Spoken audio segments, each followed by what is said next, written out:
These weren't sandwiches made with love. They were made with necessity.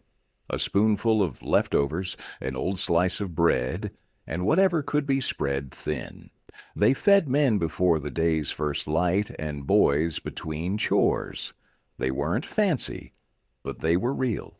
And sometimes real is enough. Navy bean soup with salt pork. This wasn't a soup for sipping. It was a soup for working. Thick, salty, and heavy. Navy bean soup was built to keep you going when the pantry and paycheck were both running dry. You soaked the beans overnight, softened them up, then dropped them into a deep pot with chunks of salt pork, cheap, fatty cuts that gave up all their flavor as they simmered. Onions and maybe a carrot went in too.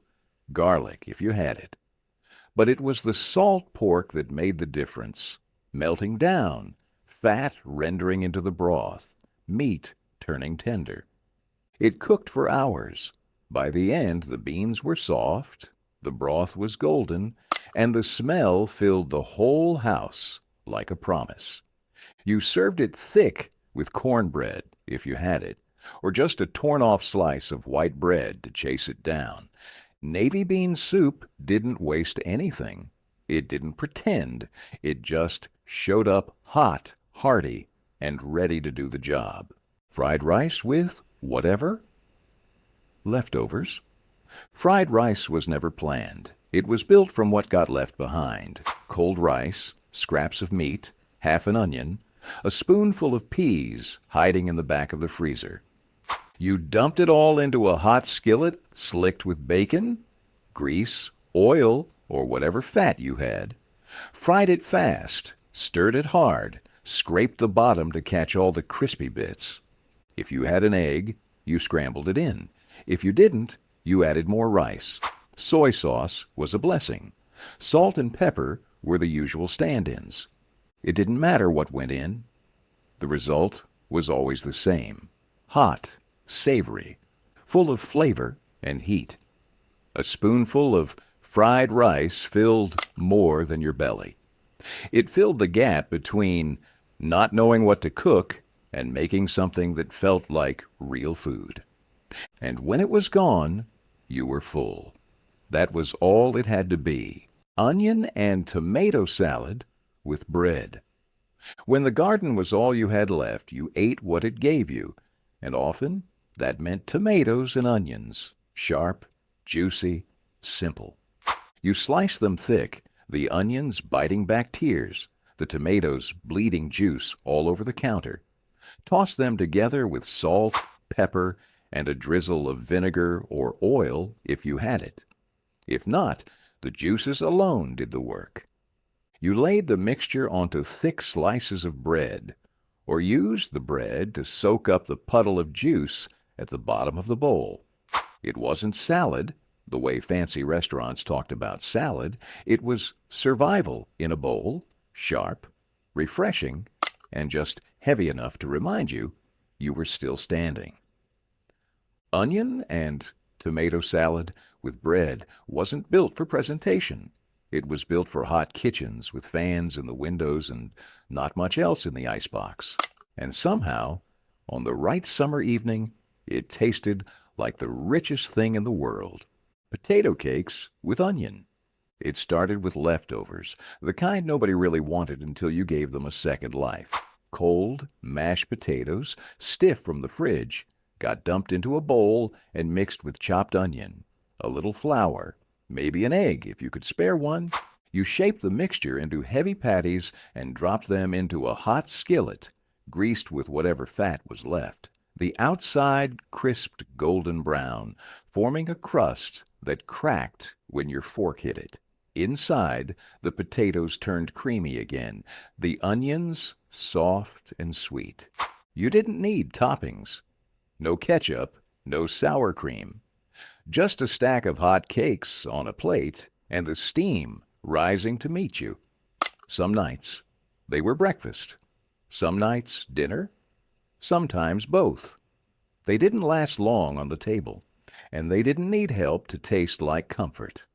potato cakes with onion reminded you that even the things people thought were done, cold, unwanted, forgotten, could come back better than before. All they needed was a little heat and someone willing to try. Milk toast, bread, and hot milk. There was nothing fancy about milk toast. It was the kind of meal you made when your body needed warmth and your wallet was empty. It started with stale bread, soft white slices that had seen better days. You toasted them lightly if the stove worked, or just tore them into pieces if it didn't. Meanwhile, you warmed a pan of milk, whole if you had it, watered down if you didn't, stirring slow so it wouldn't scorch. A pinch of salt, maybe a dab of butter, or a shake of sugar, depending on what kind of night it had been. Once the milk was hot, you poured it straight over the bread in a bowl, letting it soak in and soften everything until it was more comfort than food. It was quiet, it was plain, and it went down easy. For sick days, end-of-month nights, or just when there wasn't much else to eat, milk toast did the job. It warmed your hands, it calmed your stomach, and it reminded you that sometimes survival didn't look like a feast. It looked like a bowl of hot milk poured over bread, and that was good enough. Salt pork and beans.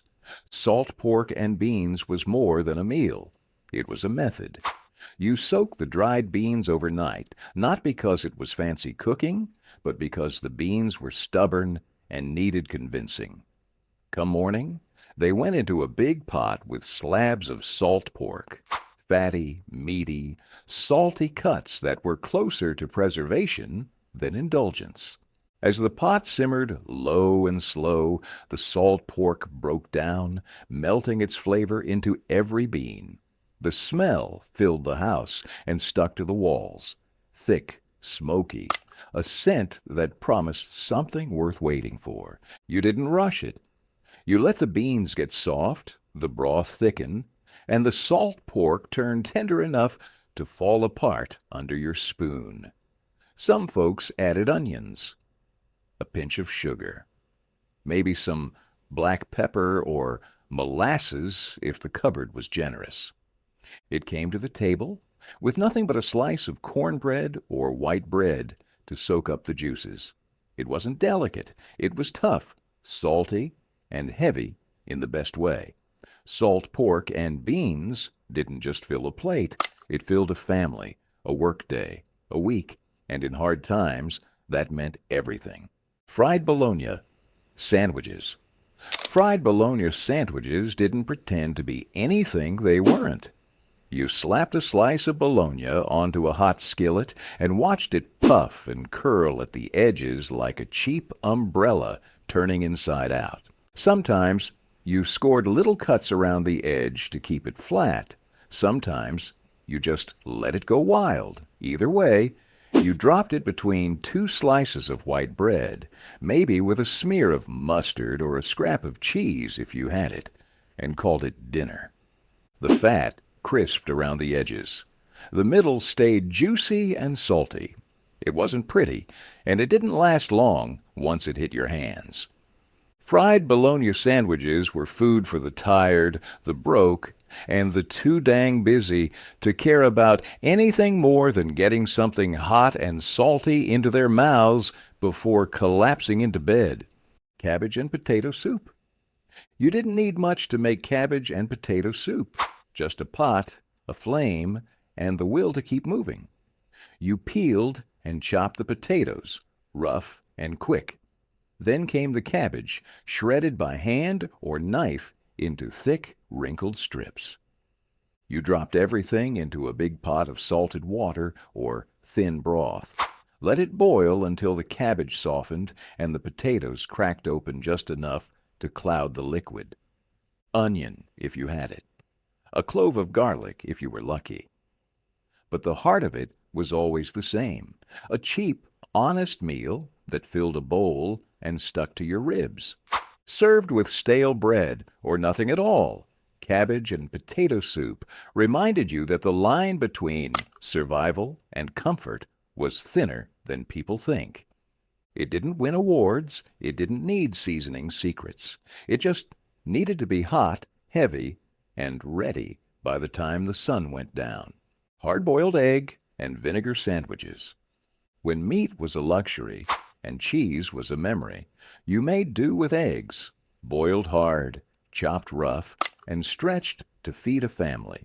Hard-boiled egg and vinegar sandwiches were the quick answer when the cupboards echoed and the paycheck hadn't come yet. You boiled the eggs until the yolks turned chalky and firm, peeled them while they were still steaming, the shells crackling under your fingers.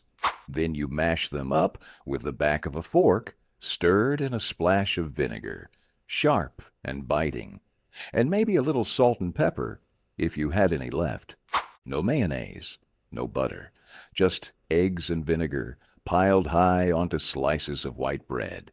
The vinegar soaked into the bread a little, cutting through the richness of the yolks and making every bite pop sharp against your tongue.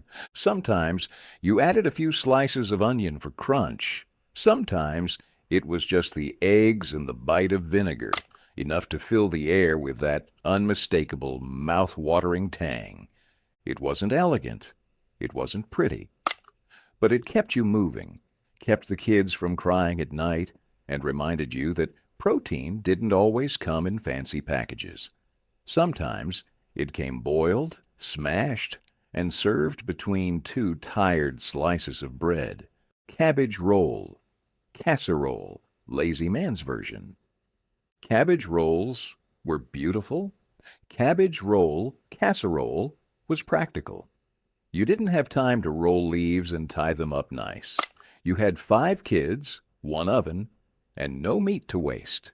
You browned a little beef, or none at all, mixed it with cooked rice, onions, and canned tomato sauce.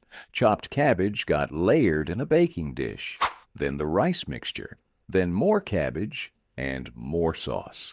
You baked it covered until the cabbage went soft and the rice soaked up all the tangy, smoky juice. It came out messy, bubbling, fork tender, and full of soul. You didn't care how it looked. It tasted like something much fancier. Lazy Man's cabbage roll casserole wasn't lazy. It was survival with a little creative license.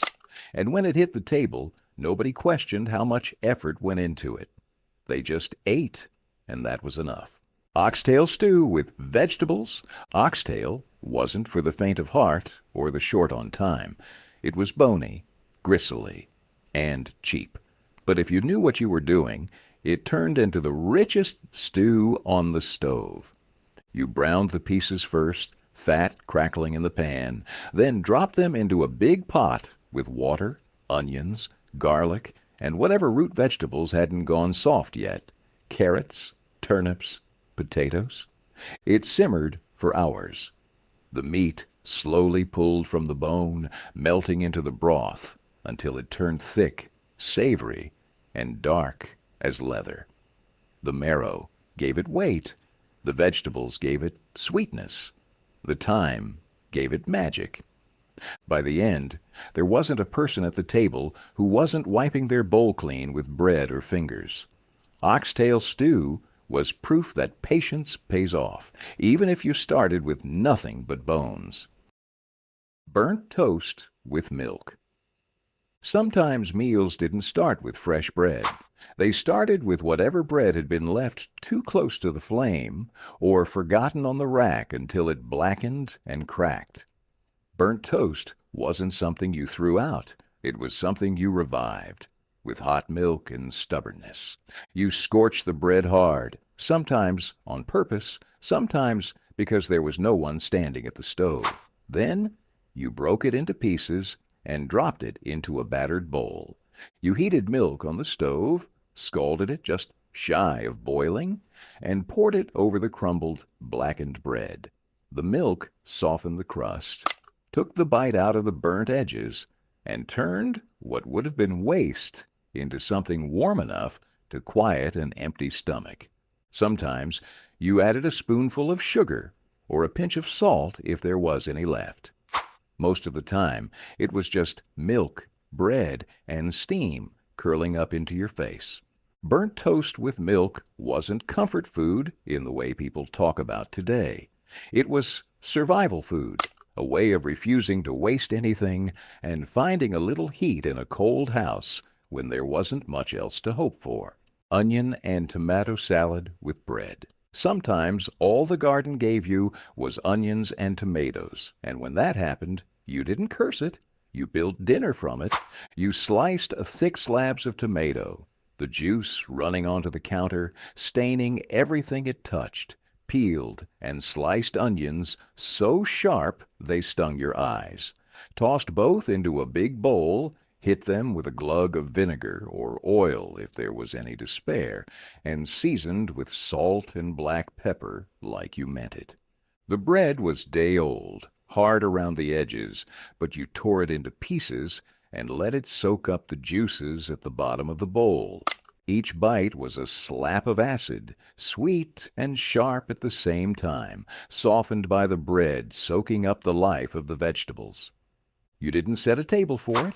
You didn't need a knife and fork, just a bowl in your lap, a spoon in your hand, and a hunger that didn't care about fancy cooking. Onion and tomato salad with bread didn't fill you up the way meat would, but it fed something deeper, the memory of sunlight, of dirt under your nails, of survival pulled straight out of stubborn ground. Flour dumplings in tomato juice. When the meat ran out, but the hunger didn't, flour dumplings in tomato juice filled the gap. It started with a pot of cheap tomato juice, poured straight from the can into a dented saucepan, thinned with a little water if you needed to stretch it. You brought the juice to a simmer, bubbling slow, smelling sharp and sour in the warm kitchen. Then came the dumplings, nothing but flour, salt, and a splash of water, stirred into a thick, heavy dough you could scoop up by the spoonful. You dropped rough lumps of dough straight into the boiling tomato broth. They floated up fat and lumpy, soaking in the juice, steaming in the heat. Some folks seasoned the broth with a little black pepper. Some added a dab of bacon grease or a crumbled bouillon cube, if they had one. Most just let it be, simple and sharp, the dumplings soft and chewy against the tangy broth.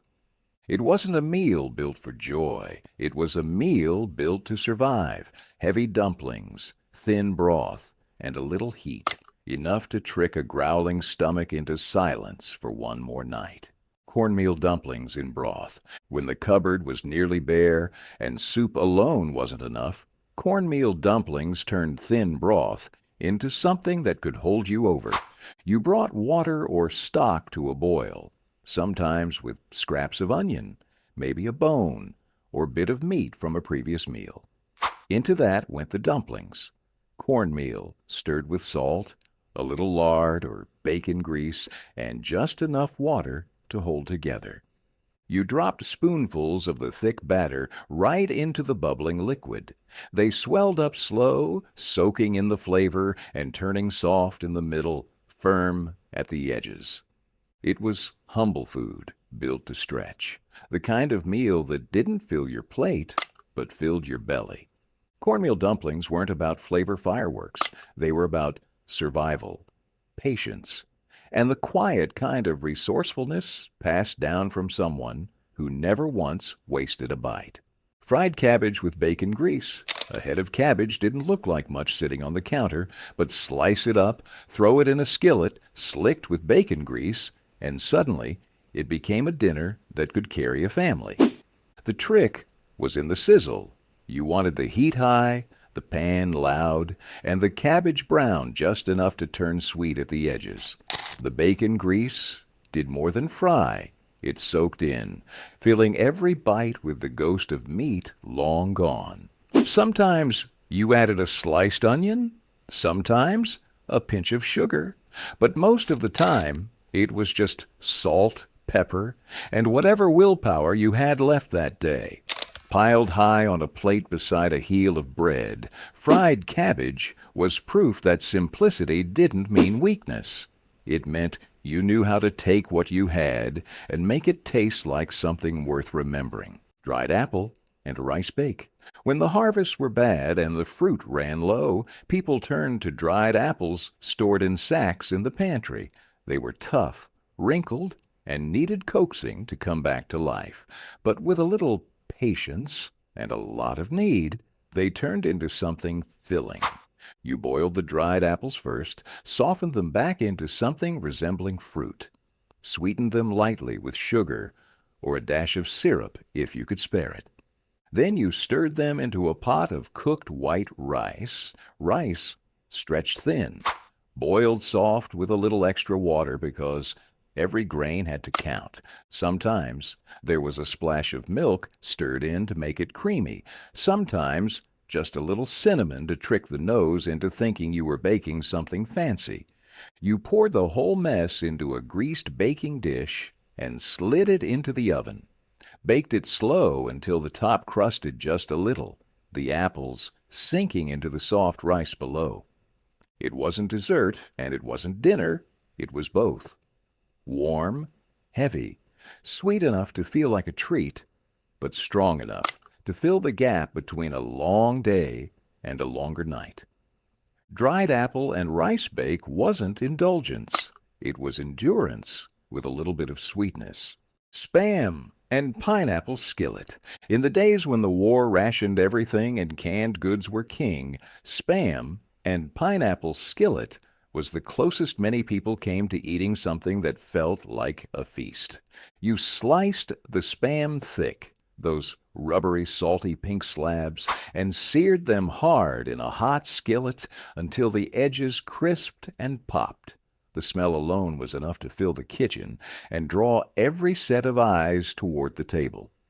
Once the Spam was browned, you poured in a can of pineapple rings, juice and all, letting the sweet liquid bubble up around the meat. The sugars caramelized, turning sticky and golden, wrapping the Spam in a glaze that clung to the fork and stained the plate. The salt from the meat, the sweetness from the pineapple, they fought and danced on your tongue, making you feel, just for a minute, like you were eating something fancier than the reality. Served over plain white rice if you had it, or spooned onto a slice of bread if you didn't, Spam and pineapple skillet was simple, fast, and loud with flavor. It wasn't Hawaiian luxury. It was American ingenuity on a plate, and it made you grateful for every single bite. Mashed potato pancakes. Leftover mashed potatoes weren't thrown out. They were transformed. Mashed potato pancakes were second-day salvation. A meal built from scraps that tasted better than most things made fresh. You started with cold, stiff mashed potatoes, lumpy, buttery, maybe a little dry. Stir in an egg if you had one, a spoonful of flour, and a pinch of salt. Some folks added chopped onions. Others tossed in a handful of cheese or herbs when they were lucky. You formed the mixture into thick, heavy patties and laid them into a hot, greased skillet. The outside crisped up golden and crackly, while the inside stayed soft and creamy. The smell alone was enough to pull kids to the kitchen like a dinner bell. No need for sides, just a stack of hot cakes, maybe a dab of sour cream or a shake of pepper on top. They were cheap, filling, and made from nothing new. But when your fork cracked through that crust into the steaming middle, it didn't feel like leftovers. It felt like a quiet little miracle. Apple cider vinegar stew. This was depression food, sour, simple, and stronger than it looked. Apple cider vinegar stew started with whatever root vegetables you had, potatoes, onions, carrots. You peeled what needed peeling, chopped it all coarse, and threw it into a pot with water and a splash of cider vinegar. The vinegar cut through everything, brought brightness to the broth, and made up for the absence of meat. Sometimes there was a scrap of bacon or salt pork. Sometimes just a bay leaf or a clove of garlic. Most of the time it was the vegetables, the vinegar, and a long boil that made it something worth eating. You served it hot, ladled into bowls, and eaten with a spoon scraped across the bottom. It wasn't rich, but it was honest. It woke up your tongue, warmed your stomach, and reminded you that a little bite could be a blessing. Cold spaghetti sandwich. Back then, leftovers didn't sit quietly in Tupperware waiting to be forgotten. They got slapped between slices of bread and became tomorrow's lunch. Cold spaghetti, sauce and all, was no exception. You'd take yesterday's noodles, stiff and tangled into little matted clumps, and lay them out across white sandwich bread like some kind of red-smeared haystack. Maybe a shake of Parmesan dusted over the top if you were lucky, or a slice of American cheese to bind it together. Most of the time, though, it was just cold pasta, tomato sauce, and bread. Kids brought it to school wrapped in wax paper. Factory workers ate it in the cab of a truck. It was messy, sure, sauce squeezing out the sides, staining fingers and lunch bags. But it was filling, and it was normal. Nobody flinched. Today it might seem like a joke, the kind of thing you'd see on a food challenge show. But for people living through layoffs, strikes, and months with more bills than paychecks, cold spaghetti sandwiches were just what you did. No shame, no waste, just leftovers turned into fuel. Dried beef gravy over rice. Dried beef gravy over rice wasn't just dinner. It was an invention born out of bare pantries and tighter wallets. You started with a tiny jar of dried beef, salty and stiff, torn into shreds or rough slices because nobody wasted time with neatness when they were this hungry. You dropped it into a hot pan with a lump of lard, bacon grease, or butter, whatever was closest to hand. The beef crackled for a moment, waking up in the fat, before you stirred in a big spoonful of flour and cooked it into a dark roux. Then came the milk, poured slow, stirred hard, scraping up every scrap from the pan bottom. The gravy thickened quick, going from pale to heavy, the beef softening inside it, surrendering its salt and smoke into the sauce. Meanwhile, a pot of rice boiled on the back burner, each grain puffing up, white and forgiving.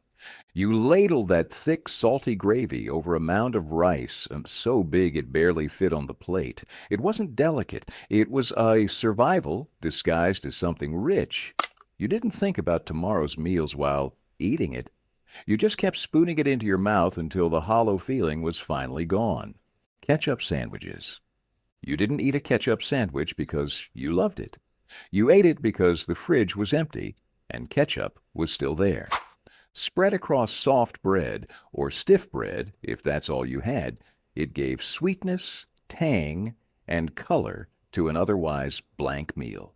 You folded it over and ate it fast, maybe with a little shame, maybe with a quiet laugh. It filled you, barely. But sometimes barely was enough. Ketchup sandwiches were desperation wrapped in softness. A last resort that still showed up when everything else was gone. Wild game, stew, squirrel, rabbit, etc. When store-bought meat was too expensive and food stamps didn't go far enough, the woods became the butcher. Squirrel, rabbit, even groundhog or possum, all went into the pot. You cleaned the animal, skinned it, and chopped it into stew-ready pieces. Then browned the meat in lard, tossed in chopped onions, a few root vegetables if you had them, and enough water or broth to cover. It simmered for hours, softening the meat and thickening the broth, until it smelled like something you'd been looking forward to all day.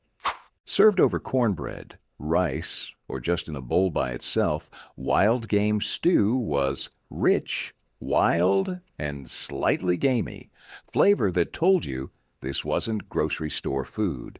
This was caught, cleaned, and cooked the hard way. It wasn't fancy, but it was real. And it filled the belly like nothing else. Oatmeal and bacon. Fat. There were nights when you didn't have sugar. No brown sugar, no syrup, no honey. Just a sack of oats and the old coffee tin of saved bacon grease by the stove.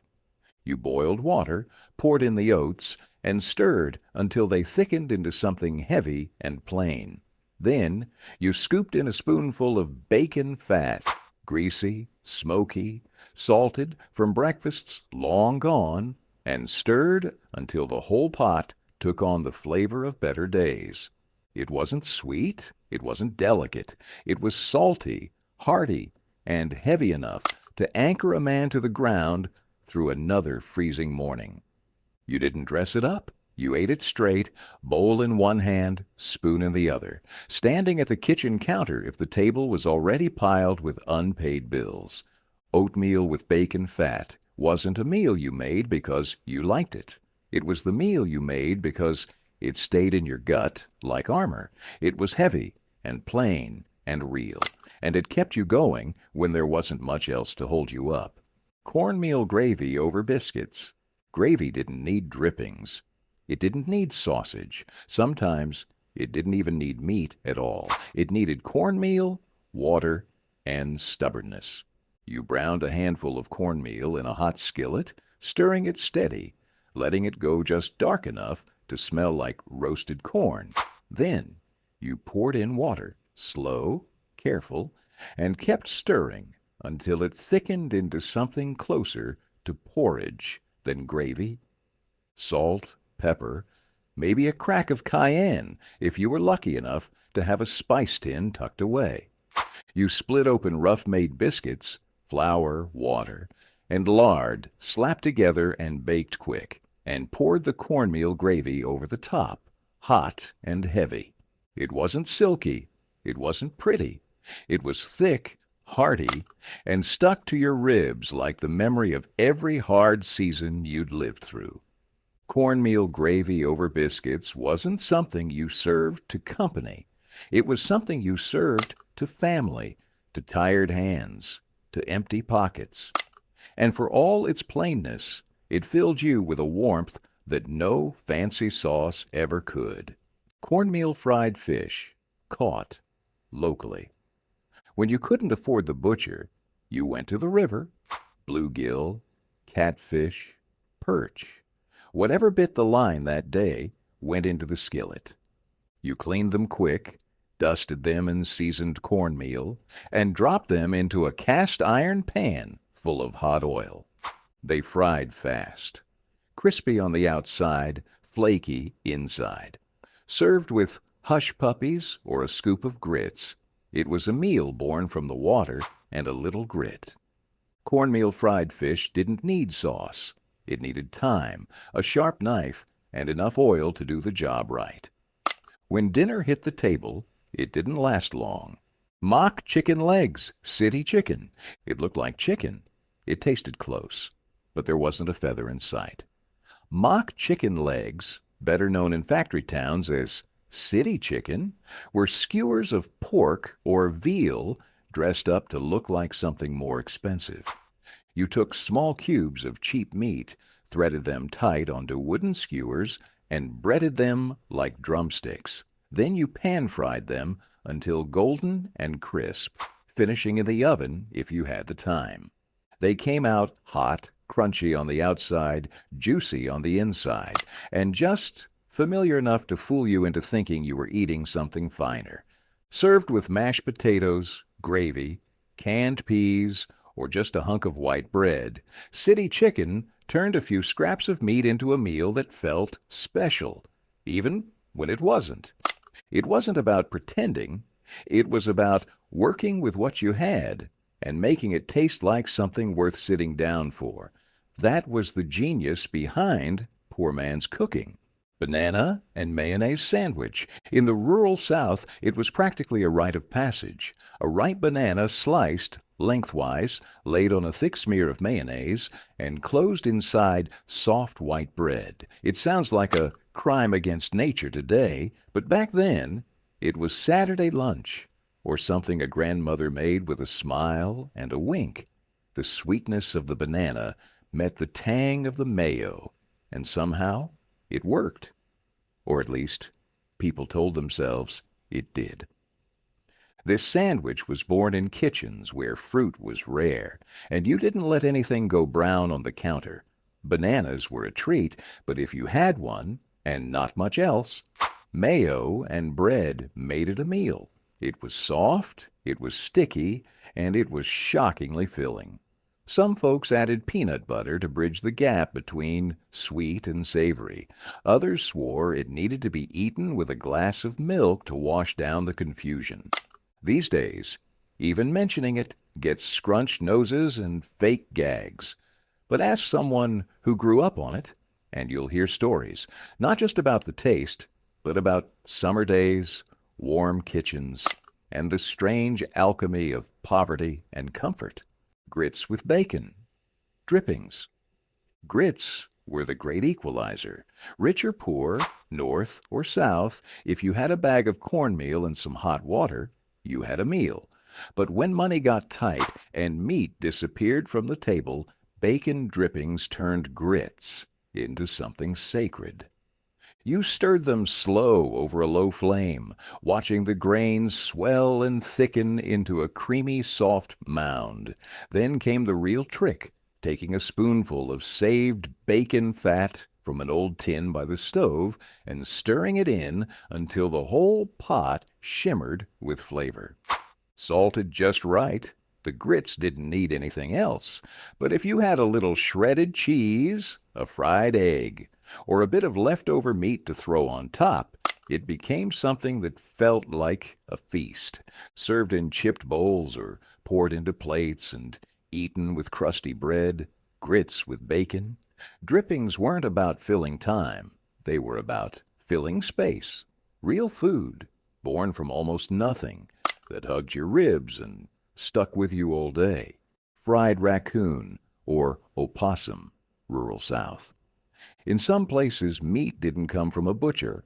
It came from the woods, the road, or a trap out back. Raccoon and opossum were greasy, gamey, and tough, but they were protein, and they fed you. You skinned and cleaned the animal carefully, real carefully. Removed the scent glands, trimmed the fat. Parboiled it first to cut the wildness, then fried it in lard with a dusting of flour, salt, and pepper.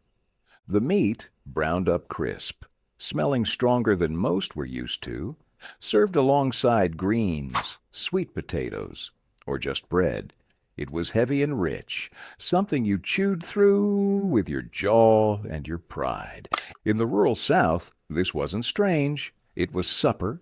It was resourcefulness. You didn't brag about it, but you didn't waste it either. Creamed corn sandwich. There was a time when canned creamed corn was everywhere, on tables, in casseroles, poured over biscuits. But one of its lesser-known roles was between bread. 2 slices of white sandwich bread, usually untoasted, soaked up a generous spoonful of cold or room-temperature creamed corn. It oozed out the sides, slippery and bright yellow. The bread went soggy fast, so you had to eat it quick, no dawdling. This wasn't a sandwich made for presentation. It was born from a single can, meant to feed 6 people, spread thin across whatever starch was available. If the corn was warm, it felt like comfort. If it was cold, it was necessity. School kids ate it at lunchtime. Working men ate it while walking to the bus stop. Sometimes it was paired with a slice of tomato or a thin sheet of onion, but even plain, it served its purpose. Fill the belly, don't break the bank. Nowadays, the thought of a corn sandwich might make someone queasy. But then again, most people today haven't stood in front of a cabinet with only 1 can and a loaf of bread and had to make it work. Prune sandwich. Yes, prunes. Those wrinkled little fruit grenades that kids today associate with digestion and old folks. But 50 to 70 years ago, a prune sandwich wasn't weird. It was practical. Especially if Grandma had a jar of stewed prunes cooling on the stove.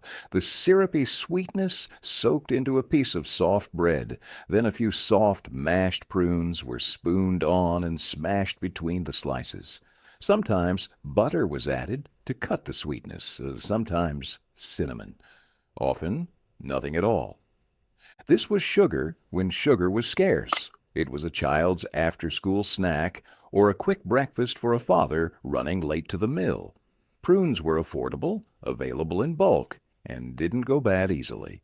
They were sweet enough to pass as dessert and heavy enough to calm a grumbling stomach.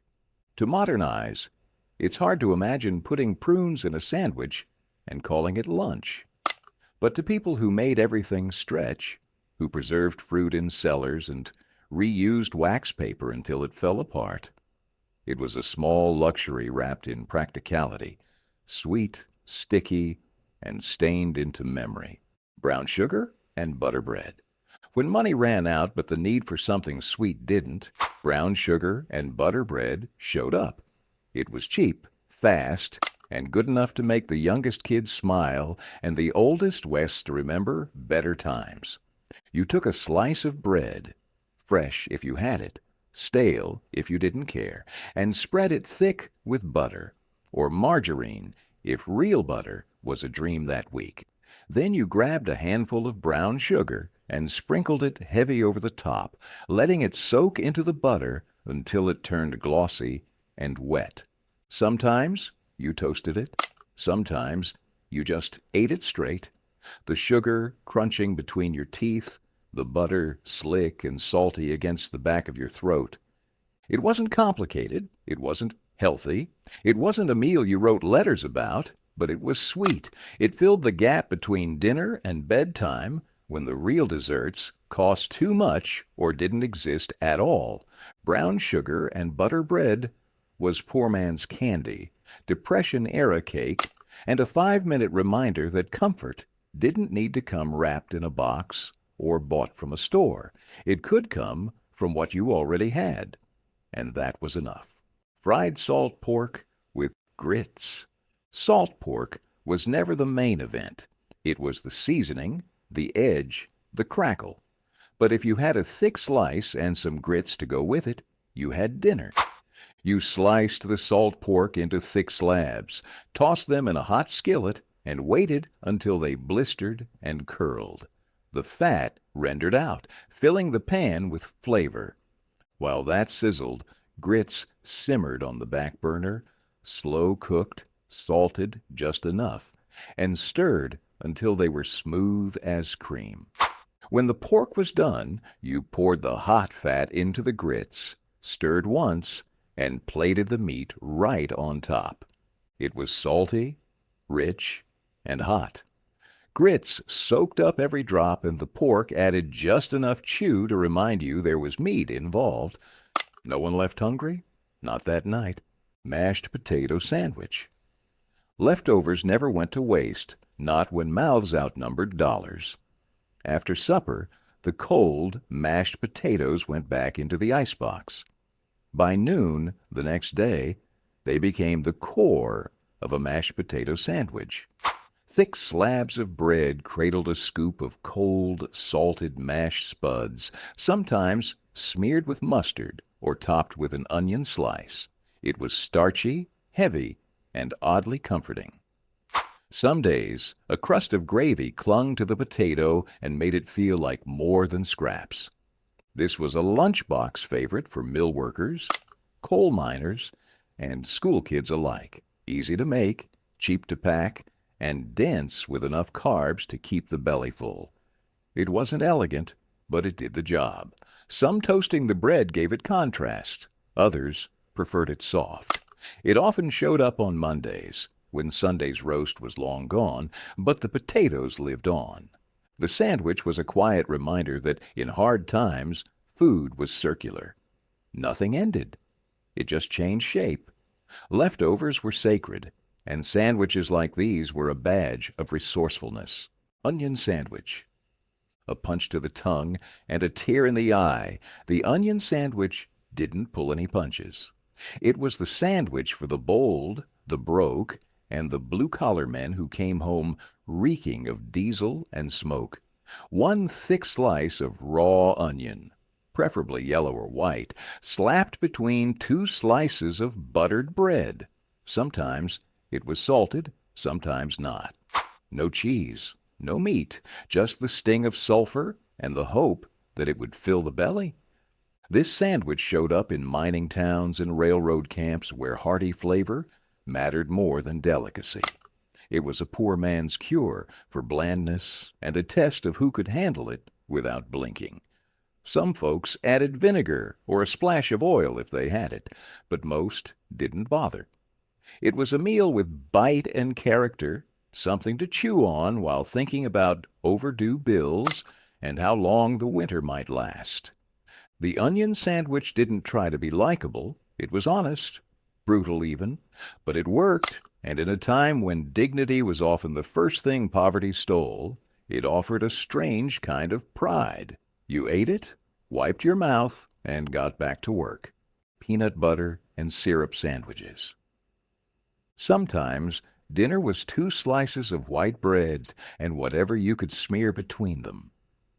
Peanut butter and syrup sandwiches weren't glamorous, but they were fast, cheap, and just sweet enough to feel like you weren't scraping rock bottom.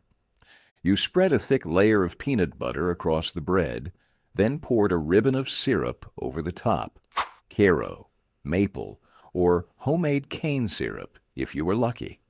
Fold it together, and you had a sticky, salty sweet mess that hit the spot like nothing else. It was the kind of meal that didn't need heat, prep, or even a plate. You could eat it standing up, walking to work, or lying in bed after a long day. It filled your belly, gave you just enough sugar to forget what else was missing, and went down easy. Peanut butter and syrup sandwiches weren't about health or balance. They were about getting through, about feeding yourself with what was left in the pantry when everything else was gone. And somehow they still tasted good enough to remember. Rice and red beans. Rice and red beans was the meal that stretched for miles. 1 pot, 2 ingredients, and time. That was all it needed. The beans soaked overnight, softening up for the long boil ahead. Come morning, you'd throw them into a heavy pot with a ham bone, salt pork, or nothing at all if meat was short.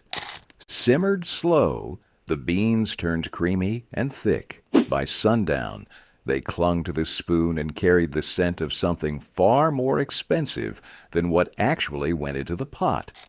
The rice was cheap and dependable, boiled plain and ready to soak up all the flavor. Poured over a pile, the beans made a whole meal out of very little.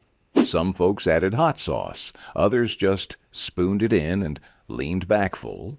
Rice and red beans didn't make a scene. It just showed up hot, heavy, and right on time. Bologna boats with melted cheese. If you were hungry and broke and had 5 minutes to get dinner on the table, bologna boats had your back. You started with thick-cut slices of bologna, the cheaper, the better, laid flat on a baking sheet. Once they hit the heat, the edges curled up into little bowls, perfect for holding whatever scraps you had. Most nights it was just a scoop of shredded cheese, cheddar, American, or even broken up slices from a crumpled wrapper. You dropped it right in the middle and let it melt until it bubbled and browned, the fat from the bologna sizzling into the tray. If you had crushed crackers, leftover mashed potatoes, or a dollop of mustard, those went in too. But even plain, the smell was enough to bring the whole house to the kitchen. Served with a spoonful of slaw, canned green beans, or nothing at all, bologna boats didn't apologize for what they were. They were salty, greasy, and full of character. Dinner on a dime, comfort without credentials. And when you took that first bite, crunchy edges and molten center, you didn't care how much money you didn't have. It just tasted good. Buttered noodles with black pepper. When money got tight and the day was long, buttered noodles with pepper was the meal that answered back. Boil pasta, any kind. Drain it, drop in a stick of butter, or however much was left, and stir until every noodle was coated and shiny. Then hit it with the black pepper. A lot of black pepper. No cheese, no sauce, just butter, heat, and pepper, sharp enough to make your mouth pay attention. Served in a bowl, eaten with a spoon, and maybe chased with a piece of bread, it didn't pretend to be anything but what it was: simple, fast, and filling. Exactly what you needed at the end of the kind of day you didn't want to talk about. Hard-boiled egg and vinegar sandwiches, properly expanded.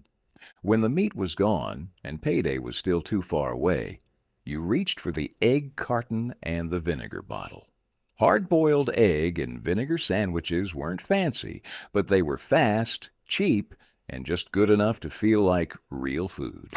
You boiled the eggs hard, no runny yolks, no careful timing. Just a full rolling boil until they were chalky and firm. Peeled them quick, crushed them rough with a fork, and stirred in a heavy splash of vinegar to wake them up. The vinegar made the eggs sing, sharp and clean, cutting through the heavy yolk like a hot knife. You pile the mixture onto slices of bread, sometimes adding a pinch of salt, maybe a crack of pepper if the jar wasn't empty. The bread soaked up the vinegar, softening just enough to hold everything together. It wasn't elegant, but it was rich with flavor and heavy enough to quiet a stomach gnawing from too many lean nights. Hard-boiled egg and vinegar sandwiches didn't pretend to be anything they weren't. They were sour, strong, and stubborn as the people who made them. And every bite carried a promise. You were still standing, and you were still eating. Fried green tomato sandwiches.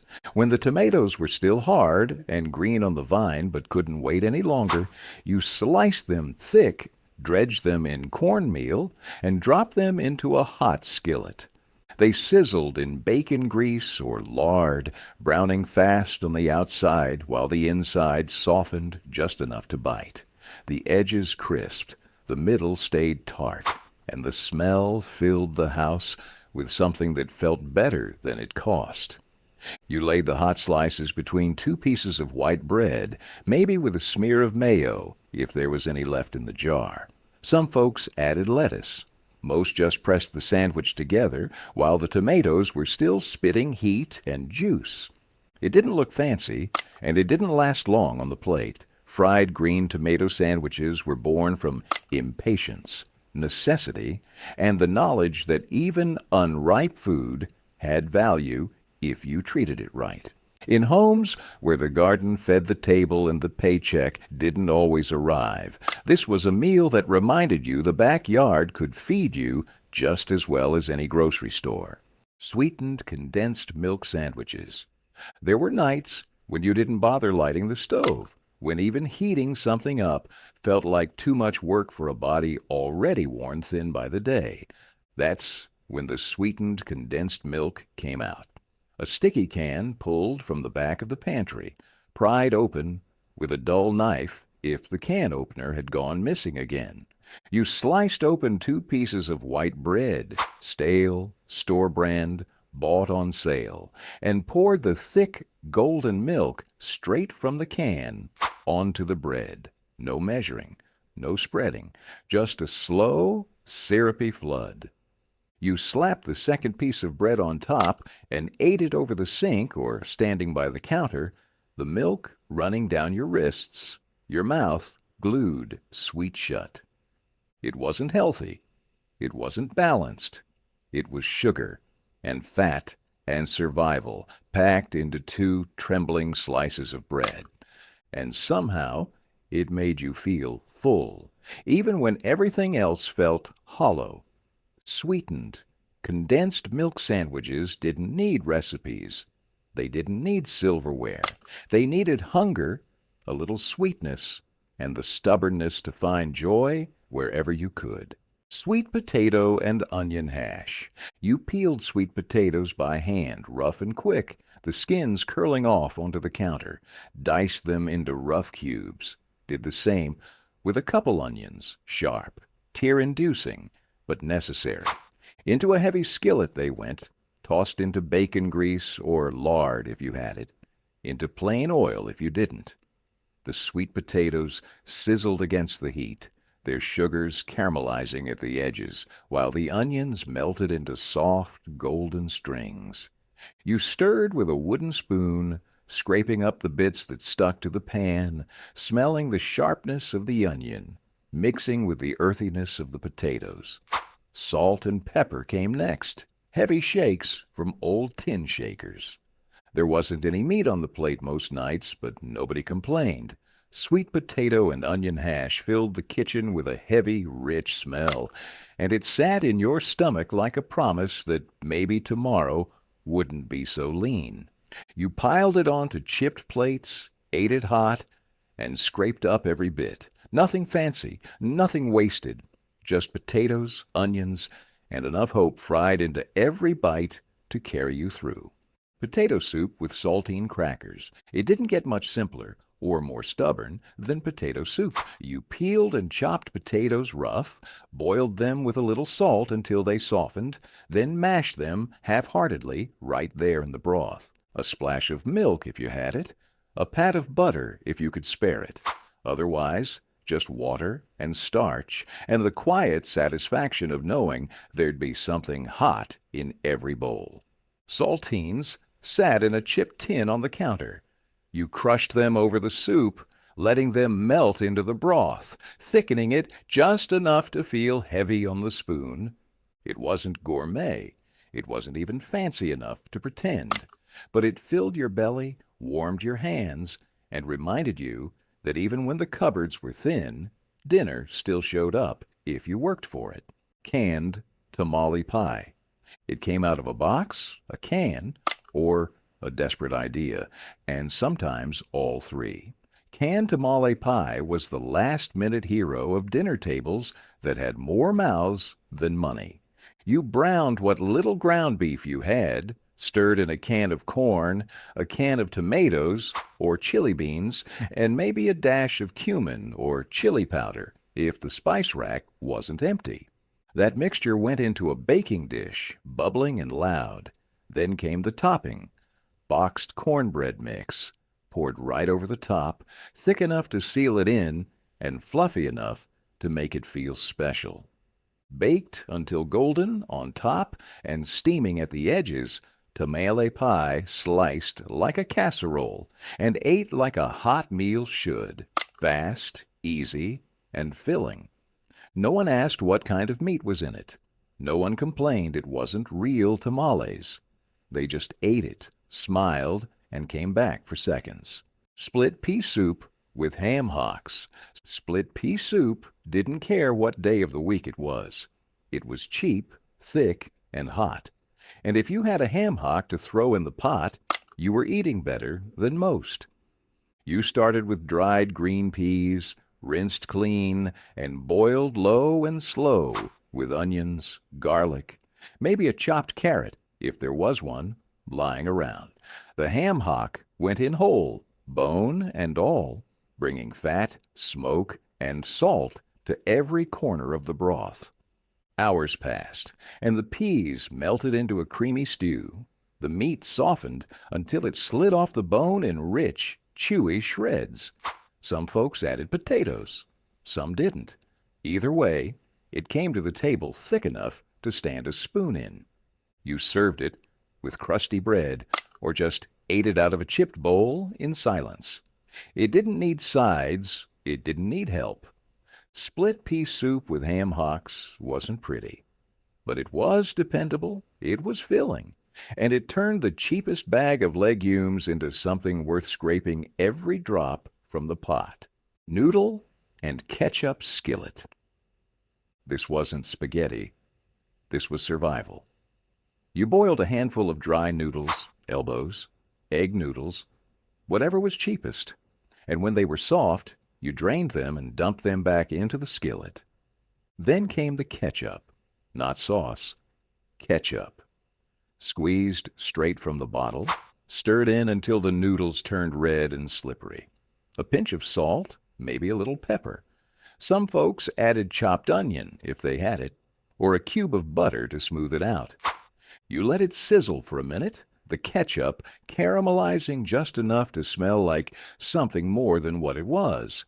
It hit the plate hot, sweet, and tangy. It wasn't trying to taste like Italian food. It wasn't trying to taste like anything but enough.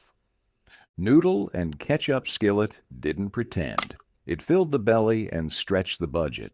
And for families who didn't have meat or cheese or even a can of tomato sauce, it got the job done. Lard biscuits with sorghum syrup. Biscuits didn't need butter to be good. They didn't need buttermilk, fancy flour, or anything from a store shelf marked luxury. They needed flour, baking powder, a pinch of salt, and a good hard dollop of cold lard, cut in with fingertips that knew the work of real kitchens. You mixed the dough by hand, rolled it rough, and cut it into thick, squat rounds that hit the oven like promises you had to keep. They baked up craggy and hot, smelling like every good thing you still had left. When they came out, you split them open with your hands, no knife needed, and spooned sorghum syrup into the steamy middle. The syrup oozed into every crack, soaked through the crumb, and sweetened the air with the smell of warm sugar and hot bread. Lard biscuits with sorghum syrup were sticky, messy, and heavy enough to carry you through 2 chores and a skipped lunch. They weren't about celebrating. They were about surviving, with a little sweetness in the hard times. And sometimes that was enough to lift a tired family 1 more mile down the road. Bread pudding. With raisins, dinner or dessert, you didn't throw bread away. Ever. Even when it was hard enough to break a window. You tore it into chunks, soaked it in milk and eggs, and made something out of nothing. Bread pudding wasn't just dessert. Some nights it was all you had for dinner, and you were grateful for it. You stirred in sugar, a dash of cinnamon, and a handful of raisins if they hadn't been eaten straight from the box. Everything got dumped into a greased pan and baked until golden on top and soft in the middle. The smell was warm and sweet, and by the time it hit the table, no one cared. It had started out as stale scraps. You could drizzle syrup over it, add a knob of butter, or just eat it straight with a spoon, warm or cold. It filled your stomach and soothed the rest of you too. Bread pudding was comfort disguised as frugality. It was how you turned ends into beginnings, and how you remembered that hunger could sometimes be outsmarted by memory and a little sugar. Tuna noodle casserole, heavy on noodles. It was never about the tuna. It was about making 1 can of fish stretch over a whole pan of noodles and come out tasting like something someone might call a casserole. You boiled egg noodles, drained them, and stirred in canned cream of mushroom soup, a splash of milk, and 1 lone can of tuna, drained and flaked to disappear evenly through the mix. Some folks added peas or shredded cheese if they had it. Most didn't. Everything got dumped into a baking dish and topped with crushed crackers, breadcrumbs, or whatever could add a bit of crunch. Baked until golden, tuna noodle casserole wasn't flashy, but it was warm, soft, and predictable. 3 things you clung to when the world outside the oven wasn't. Egg drop soup with scraps.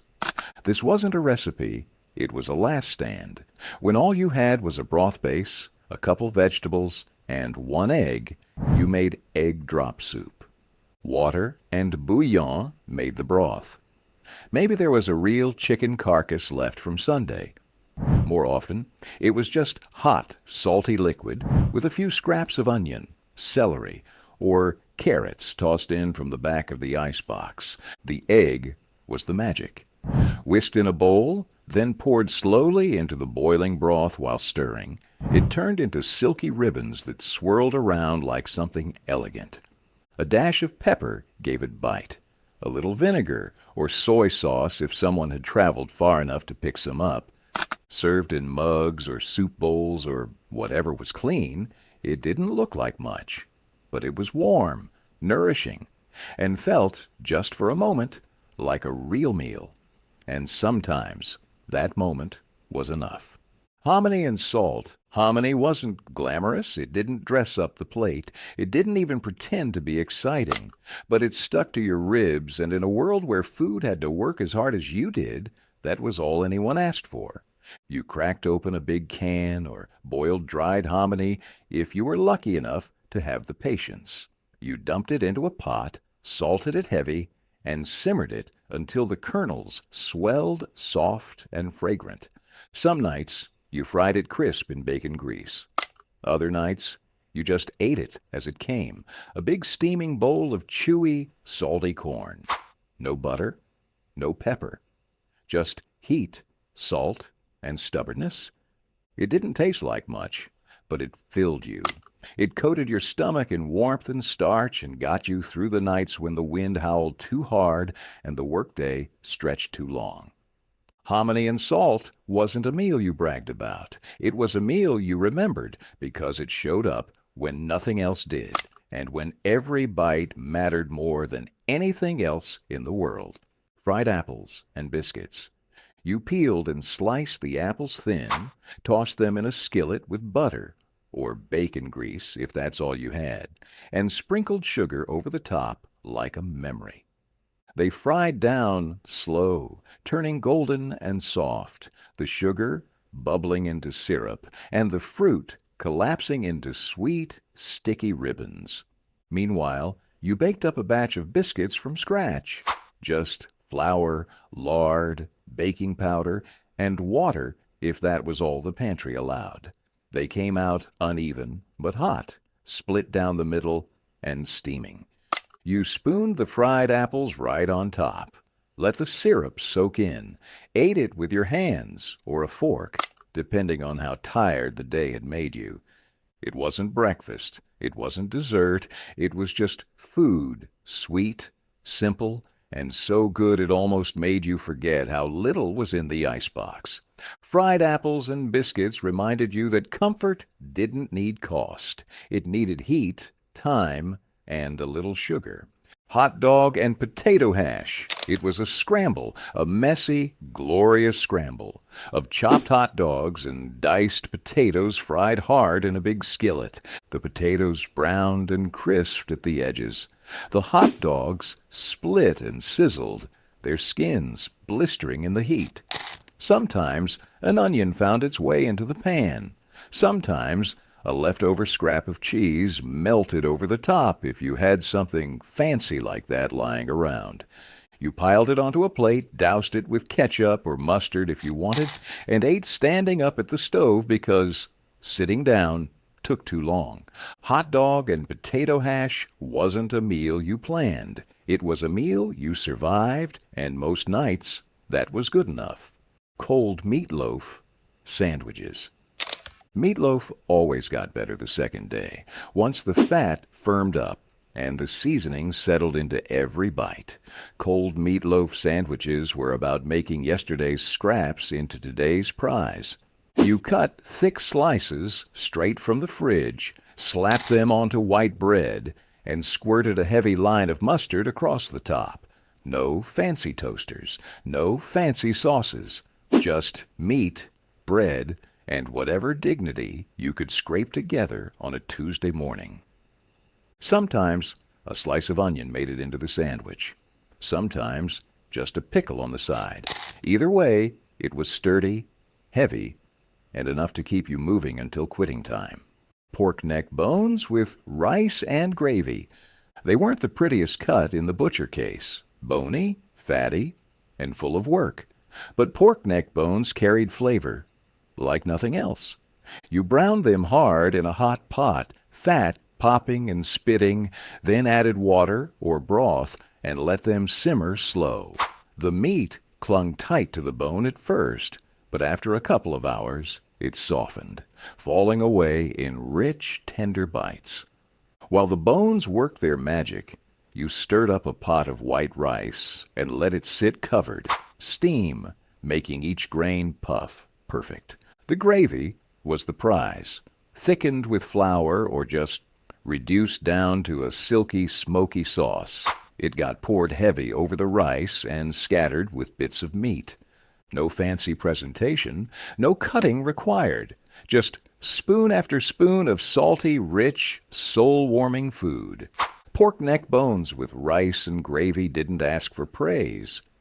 It just did its job, one bowl at a time. Rice pudding as dinner. When meat ran out and vegetables were too expensive, rice pudding stepped in, sweet, heavy, and warm. It was one of the few dinners that felt like a treat when you had nothing left to treat yourself with. You boiled white rice until soft, then stirred in milk, sugar, and maybe a pinch of salt. If the cupboards were kind, you added cinnamon or a handful of raisins.